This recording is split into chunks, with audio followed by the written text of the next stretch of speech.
I'm Jay-Z. I'm Daniel. This is Just My DIY. And this is a Louis Vuitton. And if you know anything about Louis Vuittons, you know that they're stupid expensive. They are, but they actually hold their value and have a very strong resale market if you take care of them. If by taking care of them, you mean protecting them from their owners. That's right. So we today are making a liner for the Louis Vuitton that also doubles as an organizer. This will be helpful for those of you who may store perfumes, makeup, lipsticks, pens, and other spillable, stainable, stinkables inside your precious little Louis. I could not find one to fit the Louis Vuitton LockMe Bucket online, which led us to make our own, and that's what we're going to show you how to do today. Of course, we're going to start off by making a template. It's easier for us to use to cut the fabric out with. And in order to do so, we're going to admire little Louis. And then turn it upside down. Is it a boy or a girl? Little Louis is a boy. Alright, so we're going to turn him upside down. We're going to measure him out on the outside measurements. 8 by 5 1/4 by 4 inches tall is what we're aiming for, exterior dimension-wise. So we go ahead and measure on the interior to see how much we need to take off of those measurements to make sure that it fits in there nicely. Then we head over to the Cricut and we make our perfect template. We're going to do so by creating 5 squares to the measurements. 7 by 5 for the base, and then obviously 4 inches tall for each of the side pieces. This is going to get laid out for the Cricut cut mechanism. And we're going to select medium cardstock, and we had an older blade in at this point, so we did give it a little more pressure and then let it cut out. Since these are just rectangles, this goes really quickly, and we end up with a perfect template, which is really good for us to use to cut the fabric. But before we get to that point, we're going to tape it together and test it out inside the bag, kinda, just to make sure that in general, the shape and size is going to fit. We're going to discover that taping it together didn't really work out like we wanted to, so we just kind of pieced it in there and was like, hey, it works. Yay! But we need to tape it back together before we get to cutting the fabric. So this is a fabric that you can pick up at Hobby Lobby? Yes, we're using a felt because it doesn't really fray, and we're going to just cut a couple of pieces out of it. We're going to start by notating where the corners are because the corners are very important, and we're using a disappearing ink. For this first piece, we trim the tops flush, but we add a 1/4 inch seam allowance to each of the sides. And now you will see that we go ahead and cut to those corners because we're going to need to be able to piece this together later. And then we grab another piece of fabric here to cut the second piece because we're basically going to create a sandwich with these. So marking those corners again. But now this time, because we want a nice finished edge on that top, we are adding that 1/4 inch seam allowance to the top as well as all the sides on this particular piece. We are going to notch out the tops so that folds over nice and easy, and then of course cutting into those corners again, not going past the template. Once we have all of our notches cut, we are ready to move on to the next step, which is interfuse. We need to create some rigidity with inside of this fabric.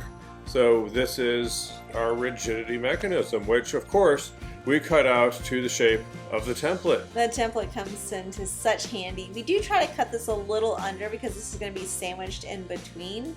And this is a double-side fusing. We couldn't find this brand on Amazon. This is something we've had around for quite some time, but we do link something similar down in the description for you. The biggest things are stiff and double-sided. So you'll see, since we're kind of winging this one a little bit, we do a little bit more trimming once we put it down on the fabric. And then we are ready to grab our top piece and lay it out and line this up. So we flip it over and just make sure all of our seams align, all of our notches and everything will work great. And then we're going to use the Cricut Easy Press at 350 degrees and just press it all over. You can use an iron. We just have a giant Easy Press that works very well for this. So just making sure, pressing it on both sides, making sure all that adhesive is activated. We are going to give it a little test and just make sure we're liking how everything's lining up so far. And we are, but we do find a few places that we want to trim it down a little bit for that inner piece, as well as one piece that needs a little extra adhesion.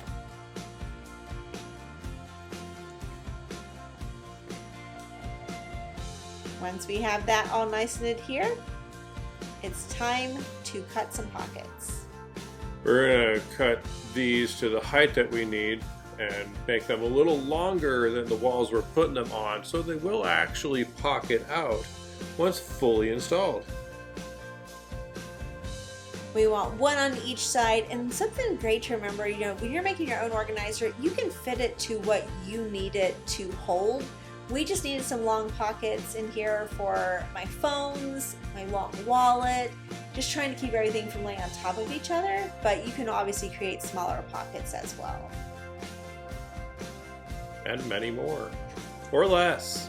Or none at all. You don't have to have pockets if you don't want pockets. You can just have a liner without organizing pieces. So once we have those cut, it's time to go over to the sewing machine.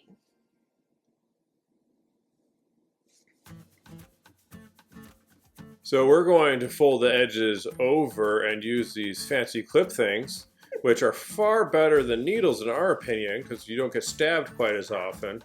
I really enjoy not getting stabbed. And to start out every stitch, we're going to go ahead and double back on it a couple of times, as well as when we end any of the stitches.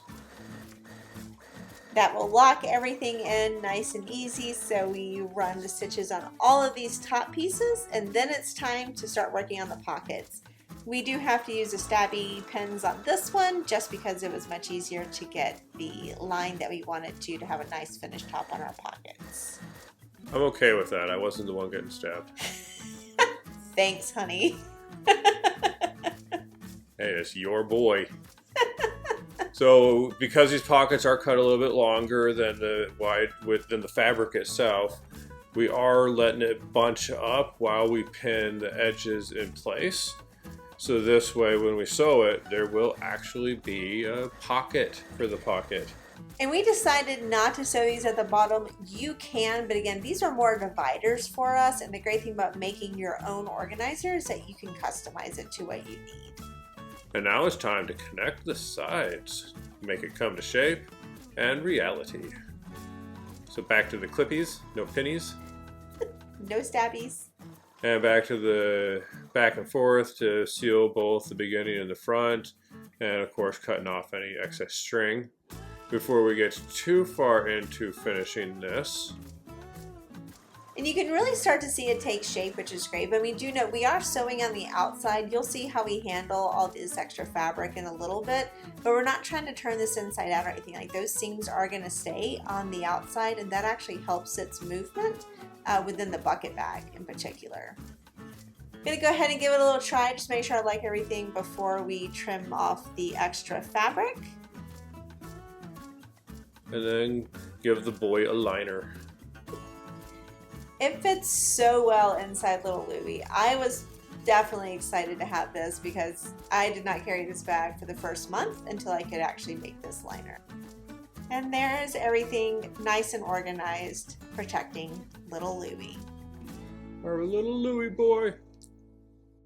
We hope this tutorial was super helpful for you in learning how to make your very own purse, liner, and protector for whatever bag you want to carry. I know it helps me out for my future bag purchases. So, if you like the video, you should give it a thumbs up, subscribe, ring the bell, tell us about your purse organizer in the comment line, and of course, everything we use to do this is listed out in the description. Also in the description, links to all of our social handles. Please connect with us across platforms. We love hearing from you, and don't forget to check out our blog at justmightdiy.com. Thanks for watching.